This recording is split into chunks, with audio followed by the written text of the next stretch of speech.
Ici Europe 16h-18h sur Europe 1. Stéphane Bern et Mathieu Noël.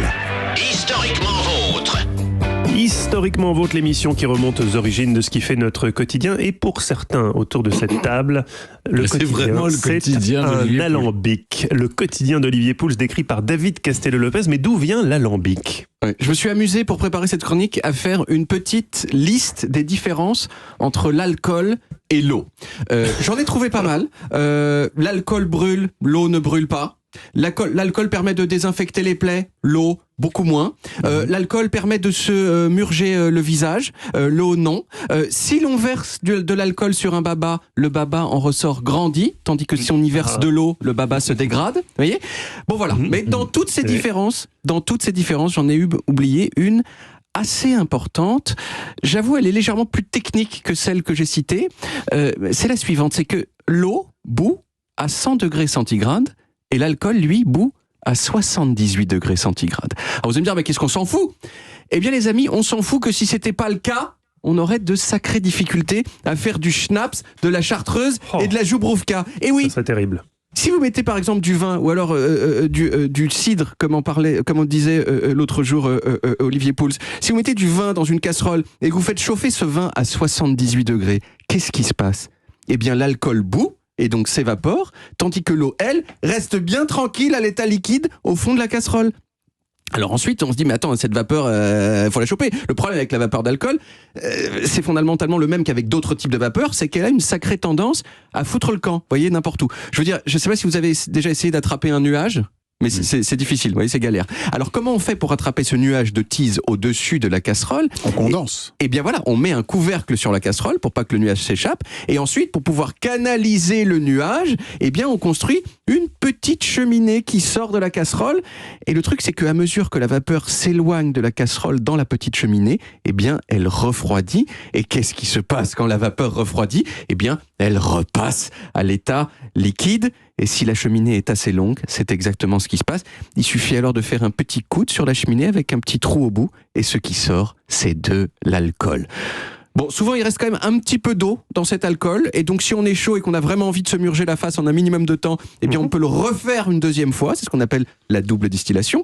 Moi je trouve que c'est quand même une idée complètement brillante, mais mon travail c'est surtout de vous dire depuis quand elle existe.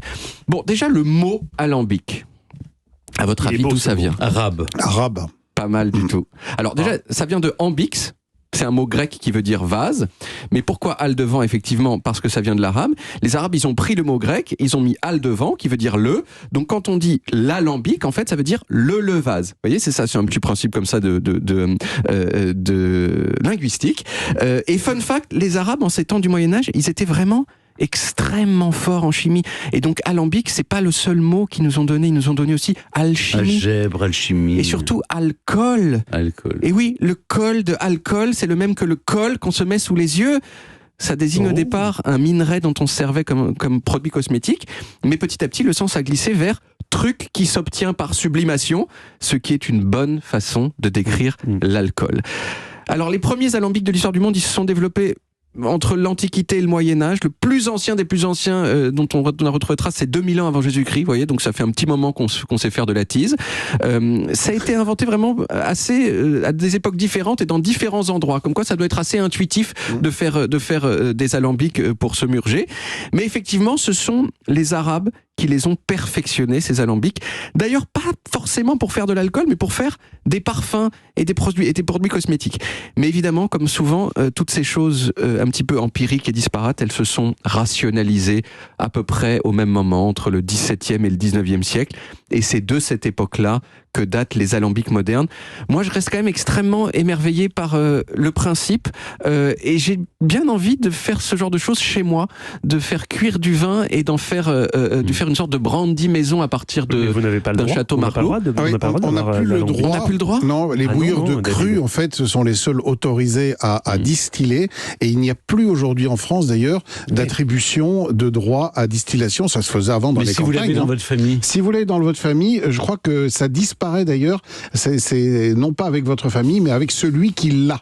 Donc on peut pas le transmettre à ses enfants, par exemple. C'est-à-dire que si, par exemple, je fais une blanquette dans laquelle je mets 25 centilitres de vin blanc et que je mets une petite assiette au-dessus qui va condenser un petit peu le vin et qu'ensuite je lèche l'assiette, je suis dans l'illégalité en fait. Oui, bon, je ne pense pas qu'on viendra vous chercher pour ça, mais en théorie, on n'a plus le droit de. Je connaissais des bouilleurs de cru en Lorraine, où justement avec les Mirabelles, on arrivait à faire... Oui, alors il y a toujours des sociétés qui sont autorisées. Donc vous apportez vos Mirabelles auprès de gens qui sont agréés pour le faire et qui vont vous le faire à façon. Vous allez payer des accises parce qu'évidemment, l'alcool comme un certain nombre de produits sont très taxés en France et donc vous allez payer des taxes pour distiller et après la commercialisation, c'est encore autre chose. Et vous pouvez pas le faire pour votre consommation personnelle. Il y a un alambic clandestin dans la cave, vous pouvez toujours vous amuser, mais ça nécessite quand même un petit savoir-faire et une petite technique. C'est pas aussi simple que ça. Pour le régler et avoir un alcool de qualité qui sort, je vous garantis que c'est du boulot. Hein. Ouais, sinon ça rend aveugle comme pour l'émission. Ça serait dommage. Merci. En tout cas, merci David. On retrouve les origines en podcast sur toutes les applis audio et en vidéo sur YouTube. Pour les plus jeunes, Dailymotion, c'est pas mal aussi. Et sur le site europe1.fr. Il y a plein de gens qui apprennent l'existence de ce site, en fait. Ouais.